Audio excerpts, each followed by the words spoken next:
Assalamualaikum warahmatullahi wabarakatuh. Saya Yudi Pramuko, tukang donat dari Barong YouTuber. Tertua di semesta ini lagi heboh soal penjual es teh yang diolok-olok Gus Miftah ya. Banyak permintaan yang masuk ke WA ya, supaya saya membahas es teh. Kita buka dulu ya.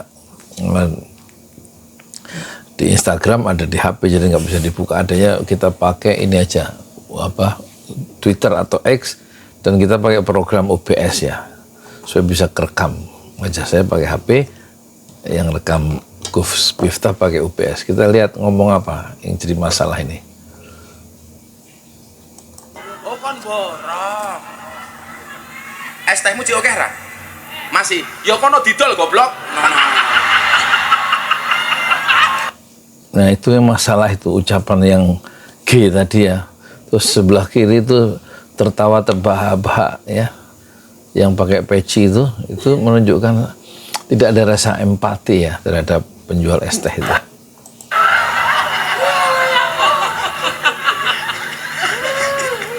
Dolen dhisik, engko larong payu wis takdir.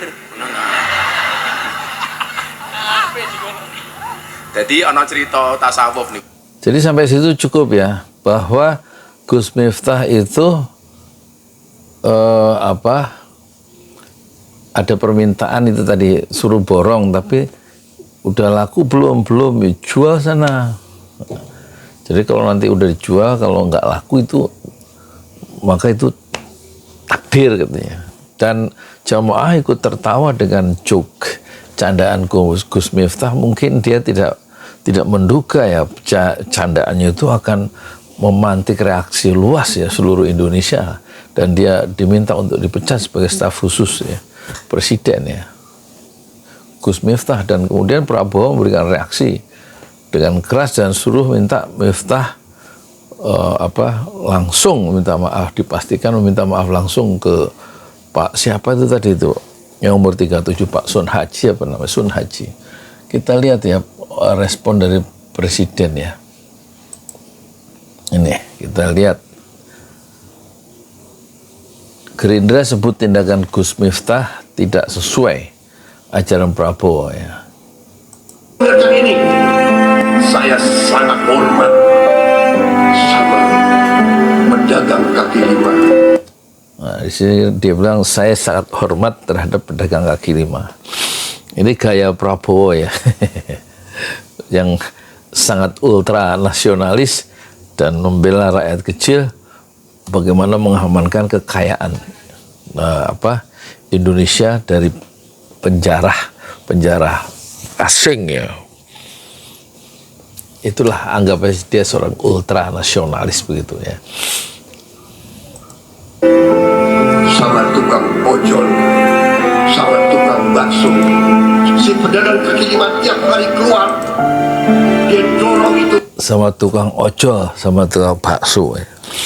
Ada persoalan di sini. Kalau memang Prabowo itu dia sangat hormat terhadap tukang ojol, itu harus diperhatikan kesejahteraan mereka ya. Kan pemerintah itu tugasnya dua ya, fungsinya. Satu, membangun atau membuat prosperity, memberikan kesejahteraan untuk rakyat ya.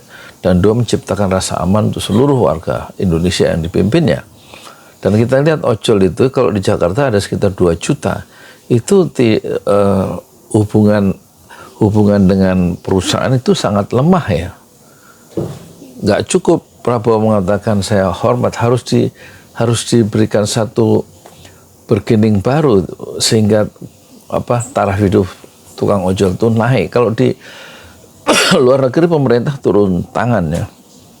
Akhirnya ojol-ojol di luar negeri itu baik GrabCar maupun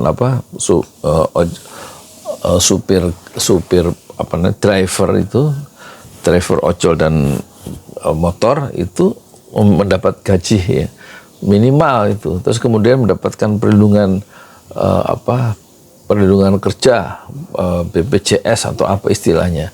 Dan itu adalah posisi yang pemerintah masuk di situ untuk menekan ya pengusaha ojol sehingga mereka bisa setara, setidak-tidaknya memenuhi rasa keadilan, sehingga ojek online itu baik yang motor yang mau mobil itu mereka di sana sejahtera karena mendapatkan gaji bulanan. Sementara kalau di Indonesia kan pemerintah nggak ikut campur, dibiarkan sebagai mitra sehingga pihak perusahaan ojol itu memotong sekian persen dari penghasilan ojol itu, dan tidak ada perlindungan hari tua misalnya, tidak ada perlindungan BPJS ya, yang dibebankan ke perusahaan yang harus bayar karena sifatnya mitra, mereka bukan karyawan. Tapi kalau di luar negeri, di negara-negara Eropa, baik di Skandinavia maupun di Inggris, itu pemerintah turut campur sehingga ojol itu ya, baik motor maupun mobil, mereka mendapat gaji bulanan dan mendapatkan perlindungan mereka sebagai karyawan seperti perusahaan, bukan sebagai mitra seperti di Indonesia. Kalau Prabowo betul-betul dia mencintai kaki lima, mencintai ojol, mencintai tukang bakso, setidak-tidaknya ojol itu betul-betul ojol harus diberikan satu perlindungan proteksi politik ya.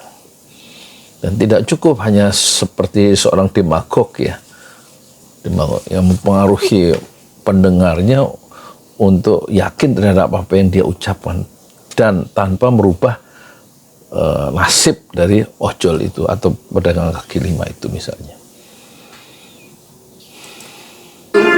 Keringat fisik mencari makan untuk anak dan istrinya, itu yang kita hormati. Mereka mulia, mereka jujur, mereka halal. Sampai titik ini adalah benar dalam perspektif Islam, mencari nafkah adalah suatu pekerjaan yang mulia. Kafa bil mar'i isman, dalam potongan hadis Rasulullah itu, cukuplah laki-laki atau kepala keluarga itu isman, berdosa kalau dia tidak memberikan makan keluarganya ya. Dan sektor informal yang disebut oleh Prabowo seperti ojol, seperti tukang bakso, seperti tukang teh, mereka mencari nafkah, itu sebenarnya harus juga mulai mendapat perhatian pemerintah tentang kesejahteraan mereka. Kan mereka tidak bisa memasuki sektor formal. Setidak-tidaknya ojol dalam bahasan kita sekarang itu bagaimana mulai diubah oleh kebijakan politik Prabowo ya. Dan mereka sektor informal itulah yang sebenarnya sokoguru ekonomi kita, yang bisa menahan ekonomi kita dari gempuran krisis.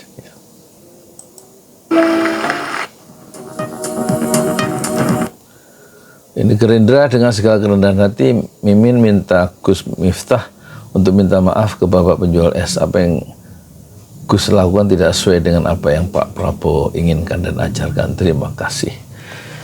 Jadi ini sebenarnya tidaklah merupakan isu utama ya dalam pemerintahan Prabowo yang penuh ya residu ya masalah dari pemerintahan sebelumnya. Pemberantasan korupsi misalnya, itu juga masalah yang justru akan memiskinkan rakyat kita sendiri kalau tidak dituntaskan. Apalagi Prabowo semacam ragu-ragu untuk mendorong ya disahkannya undang-undang perampasan aset ya. Kalau hanya ditangkap-tangkap itu koruptor di 10 hari pertama kekuasaan Prabowo yang setelah dilantik tanggal 20 sampai berapa 28 orang koruptor ditangkap, itu nggak ada terlalu berguna kalau tidak dihukum mereka, tidak dimiskinkan melalui undang-undang perampasan aset. Nah, undang-undang perampasan aset itu ternyata juga mendapatkan perlawanan dari sejumlah anggota DPR karena mereka tidak menginginkan istilah perampasan aset. Jadi ada semacam perlawanan semantik yang mereka inginkan. Undang-undang itu namanya bukan perampasan aset tapi recovery aset ya, pemulihan aset. Dan mereka mengacu ya pada United Nations Convention Against Corruption. Jadi konvensi PBB melawan korupsi. Mereka dalam konvensi yang sudah diratifikasi oleh DPR itu, menurut salah satu anggota DPR dari partai yang besar itu, dia mengatakan kita jangan pakai perampasan aset karena kita harus mengacu pada konvensi PBB, yaitu aset recovery, pemulihan aset, dan itu kan salah satu bentuk perlawanan koruptor yang tidak ingin hartanya dirampas sebenarnya.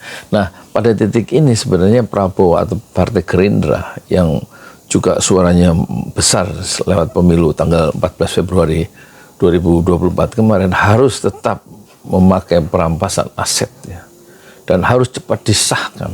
Dan Prabowo sebagai pihak pemerintah tentu bisa menekan atau melakukan semacam bargaining yang lebih kuat untuk mensahkan undang-undang itu dengan istilah perampasan aset, supaya tidak kesannya tidak ada semacam kemenangan dari para koruptor dengan mengatakan membuat istilah baru yaitu pemulihan aset. Padahal yang ditakutkan oleh koruptor adalah dia menjadi miskin. Kalau menurut ICW Indonesia Corruption Watch ya, itu kenapa koruptor itu begitu banyak di era Jokowi sampai naik 3 kali lipat dari 271 menjadi 917 kalau tidak salah, selama 4 tahun sejak 2019 sampai 2023, karena hukuman untuk para koruptor itu menurut ICW itu hanya antara 3 sampai 4 tahun. Sementara tidak ada perampasan aset. Setelah keluar dari penjara, setelah keluar dari kerangkeng besi, mereka para koruptor itu bisa menikmati hasil jarahannya. Dan ini yang jauh lebih substantif ya, untuk memberikan semacam prosperity, kesejahteraan untuk rakyat Indonesia, bukan dialihkan ya untuk membahas isu yang sangat kasuistik yaitu penjual teh. Harusnya Prabowo tidak usah turun sampai mengeluarkan statement bahwa dia menghormati pedagang kaki lima, ojol, dan lain-lain. Yang harusnya dia justru memberikan satu pressure atau satu mengencourage, mendorong supaya lebih kuat. Mulai partai-partai itu di DPR mulai menggodok ya undang-undang perampasan aset bagi lenyapnya koruptor dan miskinnya koruptor di Indonesia yang sudah mengambil uang rakyat dan memiskinkan rakyat selama ini. Jadi itulah sedikit komentar saya tentang kasus es teh yang diolok-olok oleh Gus Miftah, dan kemudian ternyata sudah berhasil dia datang dan meminta langsung minta maaf, tetapi tidak terlalu penting sebenarnya itu isunya. Isu yang pokok dalam pemerintahan Prabowo adalah bukan memberikan satu statement terbuka bahwa dia menghormati orang-orang kecil, tapi bagaimana kebijakan-kebijakan politik itu bisa berpihak pada orang kecil secara politik melalui undang-undang. Saya Yudi Pramuko Tuang Dola dari Parung Ijuan. Tertua di semesta fasbir sabran jamilah. Bersabarlah dengan kesabaran yang indah. Assalamualaikum warahmatullahi wabarakatuh. Di jalan Allah. Ini Masjid Enam Syuhada lagi dikunjungi sama Ketua Hilmi.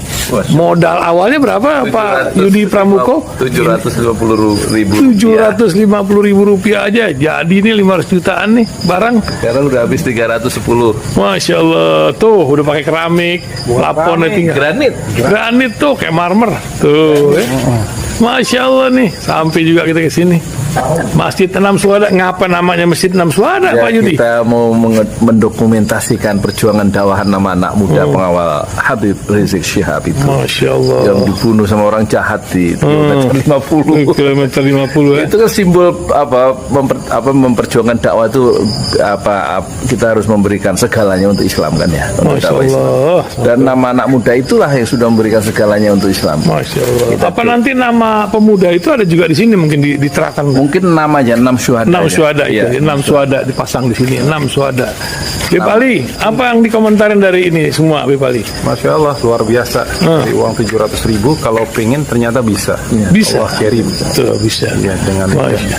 dengan masuk satu gang kecil, tapi Bapak ini luar biasa. Kecil tuh. Masya Allah ya. Satu call aja. Masya Allah. Perjuangan Pak Yudi Pramuko, YouTuber sejagat paling tua. tertua di semesta. Tertua di semesta. Masya Allah. Tukang donat. Tukang donat. Tukang donat dari Paru. Ini saya laporkan dari lapangan ini, langsung dari Masjid Anam Syuhada. Masya Allah. Dan ini dia. Dalam lihat lah. Tuh lihat tuh masjidnya, tuh imamnya situ tuh. Malam-malam lagi kita. Masya Allah. Masih kurang nih. Atapnya katanya transfer aja dulu. Masjid Anam Syuhada sebentar lagi selesai. Dinding lubang angin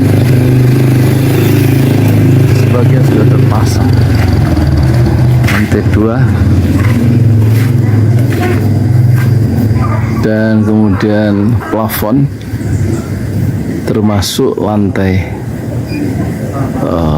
bukan keramik, granit 150 dus bersama tiang-tiang yang ada 16 setinggi 4,5 meter. Kemudian finishing terakhir adalah tangga menjebol atap ya, lantai pertama untuk masuk ke lantai 2. Inilah Masjid Anam Syuhada. 2,5 tahun lalu dimulai pada 2 Agustus hari Senin 2021. Tinggal sedikit lagi insya Allah, dan lantainya dari keramik, bukan keramik, granit sudah diresmikan lantai pertama. Nanti lantai kedua lewat sini tangganya jebol untuk masuk ke lantai 2. Inilah Masjid Anam Syuhada yang sangat megah karena dari bahan-bahan pilihan kualitas nomor 1.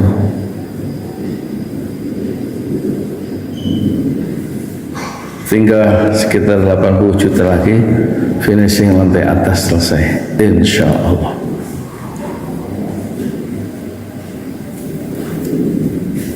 Ya, inilah Masjid Anam Syuhada yang sangat bersejarah ya dalam sejarah dakwah Indonesia modern, insya Allah, karena ini dibangun dalam konteks kezaliman rejim penguasa yang sudah membunuh 6 santri dari front pembela Islam, dan kita abadikan pengorbanan dan perjuangan dakwah mereka sehingga kita sebut namanya Masjid Anam Syuhada. Mereka mengawal perjalanan dakwah gurunya Habib Rizik Syihab, dan mereka dicegat oleh orang-orang jahat di kilometer 50. Saya Yudi Pramuko, tukang donat dari Parung Juber, tertua di semesta Fasmir Sabrun Jamila. Bersabarlah dengan kesabaran yang indah. Assalamualaikum warahmatullahi wabarakatuh.